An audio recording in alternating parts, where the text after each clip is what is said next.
नमस्कार। मैं आशीष मिश्रा आपके लिए लेकर आया हूँ प्रणाम उत्तरकाशी से माघ मेले पर यह खास कार्यक्रम।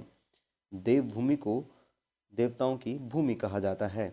यहाँ कण कण में देवताओं का वास होता है।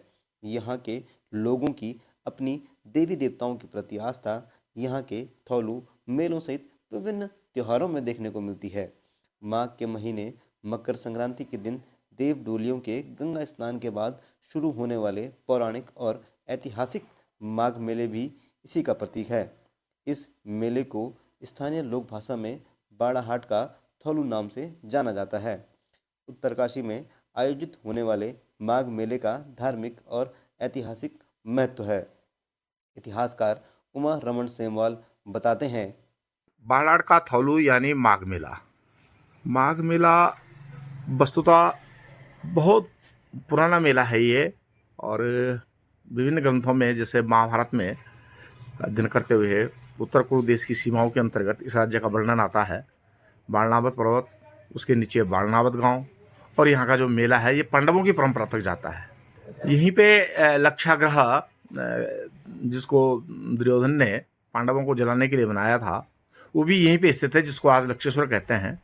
तो इसी मेले के ये मूलतः उस जमाने तत्कालीन जो समुदाय था यहाँ, जिनको कोल, भील, खस, किरात कहते थे, उन लोगों का मेला था। और उसमें हस्तिनापुर के युवराज को भी आना था। तो महाराज युधिष्ठिर उस समय उस मेले में पार्टिसिपेट करने यहाँ आ रहे थे, और उन्हीं के आने के लिए और पांचों पांडवों को जला डालने के लिए के उद्देश्य से दुर्योधन, शकुनी आदि ने मिलके यहाँ पे लक्षागृह बनाया था।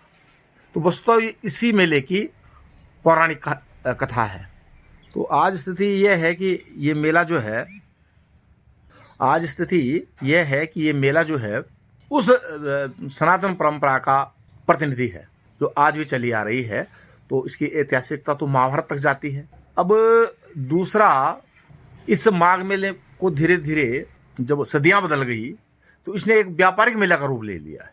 बाड़ाहाट जो है वो रियासत टिहरी गढ़वाल का मध्य भाग था, और यहाँ पे तिब्बत से हो गया, आपके हिमाचल से हो गया, और आपके सुदूर रियासत टिहरी गढ़वाल का एक दूसरा भाग है भिलंग बाशर, या इधर जो बुढ़ाकेदार क्षेत्र है, इस इलाके से ये बिल्कुल मध्य में पड़ता था। तो यहाँ से व्यापारिक गतिविधियां बहुत होती थी। तो खासकर तिब्बत के जो भोटिया समुदाय था, वो सिंधा नमक, चौवर गाय, सोना, सुहागा इत्यादि कई वस्तुएं जो आज देखने को मिलते हैं, तिब्बती जानवर जिसमें गाय वगैरह होती है, तिब्बती गाय वगैरह, वो उनको लेके यहाँ पे पहुंचते थे व्यापार के लिए। स्थानीय जन उनको लेते थे, और एवज में तिब्बत के लोग यहाँ से अन्न धन ले जाते, जैसे चावल हो गया, दालें हो गई, और रामदाना हो गया, कुट्टू का आटा हो गया।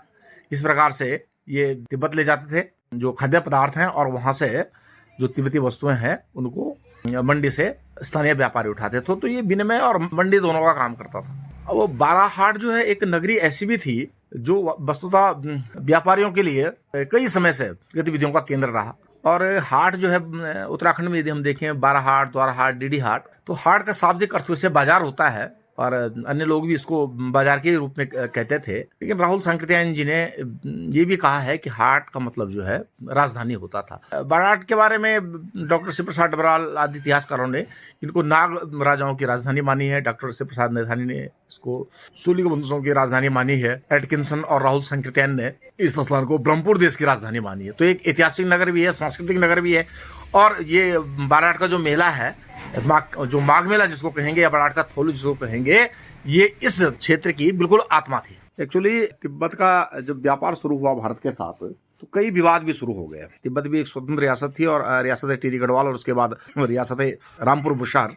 तो इनके बीच में 1926 में एक बड़ा विवाद आ गया, सीमा विवाद, और उसके बाद कुछ नई प्रशासनिक व्यवस्थाएं फिर शुरू हुई। वैसे तिब्बत के व्यापार से महत्व रियासत टिहरी गढ़वाल के लिए तभी से लगाया जा सकता है जब 1819 में राजा सुदर्शन शाह ने गंगोत्री के जो पंच मालगुजार थे, पुजारी थे, उनको तिब्बत के व्यापार की रेख देख सौंपी। तो तिब्बत व्यापारी की सनद हमारे पूर्वजों के पास, जो गंगोत्री के पुजारी लोग हैं, उनके पास सदियों से पड़ी हुई है, कई विभिन्न सनदें हैं। और उनके अनुभव से ये लगता है कि तिब्बत का से जो माल आता था उसकी रेख देख टामजी मुखवा यानी पुजारी मुखवा करते थे। और वो जो तिब्बती मजिस्ट्रेट जिसको जुंग कहा जाता था, उनके साथ साल भर में 2 बैठकें करते थे और व्यापार के रीति और नीति का निर्धारण करते थे। तत्पश्चात 1926 के विवाद के पश्चात सीमा विवाद जब सुलझ गया तो महाराजा टिहरी गढ़वाल ने हमारे पूर्वजों को, मुखवा के पुजारी टामजी मुखवा, विद्यादत्त सेमवाल को स्थायी तौर पर मजिस्ट्रेट बना दिया और जितना व्यापार साल भर में होता था वो मंडी बाजार से उसका पूरा हिसाब किताब रख के मालगुजारा मुखबा जो है रियासत टिहरी गढ़वाल को के सामने प्रस्तुत करते थे और कितनी आय हुई, कितनी व्यय हुई, इस सब का लेखा जोखा प्रस्तुत करते थे। तो ये एक बहुत ही बड़ा, जैसे हरिद्वार और ऋषिकेश से व्यापारिक गतिविधियां रियासत टिहरी गढ़वाल में होती, उससे भी ज्यादा तिब्बत से होती थी। तो बाद में महाराजा साहब टिहरी गढ़वाल ने यहाँ पे जो बरसाली पट्टी है, वहाँ के जो बिष्ट ठाकुर हैं, उनके साथ उनको कह के उनकी जमीन पर डुंडा नामक स्थान पर जो है तिब्बती व्यापारियों के लिए स्थायी गुंसा का मतलब होता है रहने वाली जगह, जो है स्थायी गुंसा उनके लिए बनाया। और बाद में वहाँ जो व्यापारी लोग थे उनकी बस्ती बसी, जो आज भी वहाँ घर मकान देखे जा सकते हैं। अधिकांशतः हमारे नीलंग जादुंग गाँव के लोग वहीं रहते हैं। तो इस प्रकार से महाराजा साहब की ओर से, टिहरी गढ़वाल की ओर से तिब्बती व्यापारियों को अनेकानेक सुविधाएं दी गई और रियासत के व्यापार में अधिक से अधिक जो है उन्नति जो है तिब्बती व्यापारियों ने दी। खासकर जो ऊन और सोने का व्यापार था वो इसी रास्ते होता था और ये ऊन जो है देश विदेशों में जाती थी, कई मिलों में जाती, जो रियासत में समृद्धि का कारक भी था और स्थानीय जनों के लिए जो है एक बहुत बड़ा जो है रोजगार का साधन भी था। तो ये मेला सिर्फ एक सांस्कृतिक दृष्टि से नहीं, ऐतिहासिक दृष्टि से नहीं, बल्कि व्यापारिक दृष्टि से भी अत्यधिक महत्वपूर्ण था। और इस मेले का आयोजन जो है लगभग महीने भर चलता था और रियासत के कोने कोने तक तिब्बती माल पहुंचता था और जो खाद्य पदार्थ हैं रियासत टिहरी गढ़वाल के, वो तिब्बत को जाते थे। तो स्थानीय जो काश्तकार लोग हैं, जो मजदूर लोग हैं, उनको जो है रोजगार और विनिमय दोनों मिलता था।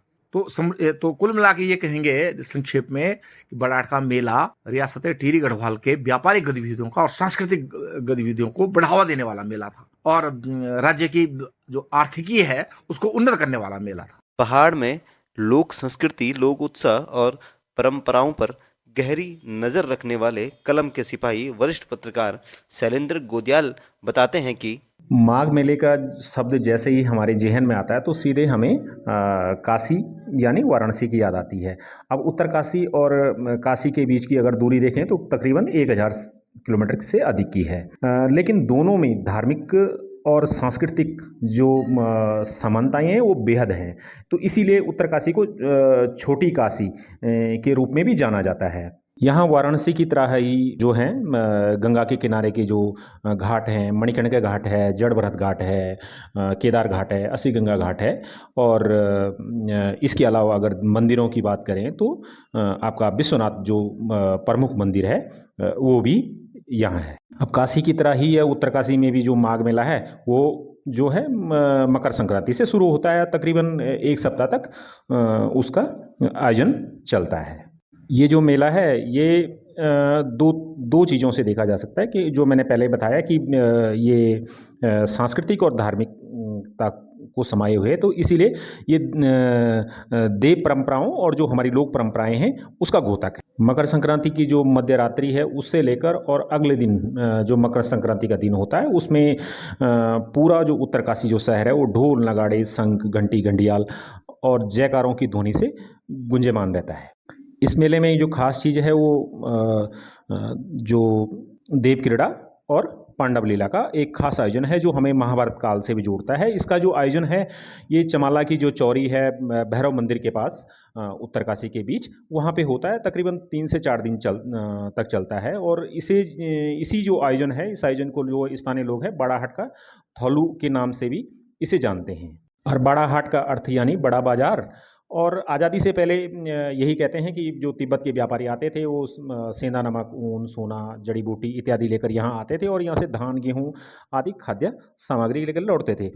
लेकिन जब सीमाएं बंद हो गई तो जैसे समय व्यतीत हुआ तो तकरीबन 70-75 वर्षों से जो है मेले का आयोजन उत्तरकाशी के रामलीला मैदान में होता आ रहा है और ये एक व्यापारिक मेले का इसने रूप ले लिया है। लेकिन इसमें लोक संस्कृति और लोक परंपरा हमारी दिखती हैं। पूरे उत्तरकाशी है, टिहरी है, रवाई जौनसार का जो लोक कलाकार हैं, उन कलाकारों को एक मंच दिया जाता है और वो अपनी लोक कला और लोक रंग की एक अद्भुत छटा जो है वो इस मेले में बिखेरते हैं। काशी विश्वनाथ की नगरी उत्तरकाशी में प्रसिद्ध माघ मेले का आयोजन जिला पंचायत उत्तरकाशी द्वारा किया जाता है।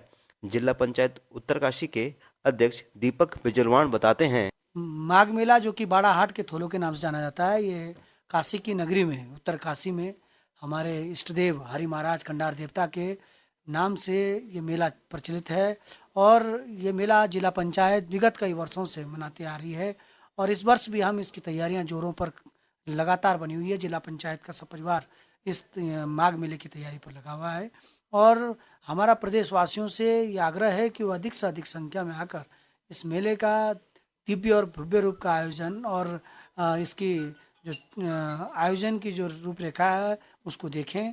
और मैं ये कहना चाहता हूँ कि इसमें हम अपने पौराणिक कलाकारों को और पौराणिक रीति नीति को यहाँ से दिखाते हैं और हमें उम्मीद है कि इस वर्ष ये मेला एक बेहतर रूप लेने का काम करेगा। तो आपने सुना साहित्यकार उमा रमन सेमवाल जी, वरिष्ठ पत्रकार शैलेंद्र गोदयाल जी और जिला पंचायत अध्यक्ष दीपक बिजवाण जी से उत्तरकाशी में आयोजित होने वाले माघ मेले के धार्मिक और ऐतिहासिक महत्व को नई जानकारी के साथ अगले कार्यक्रम में जल्द मिलेंगे। इसी के साथ आकाशवाणी के लिए मैं आशीष मिश्रा आपसे इजाज़त लेता हूँ। धन्यवाद।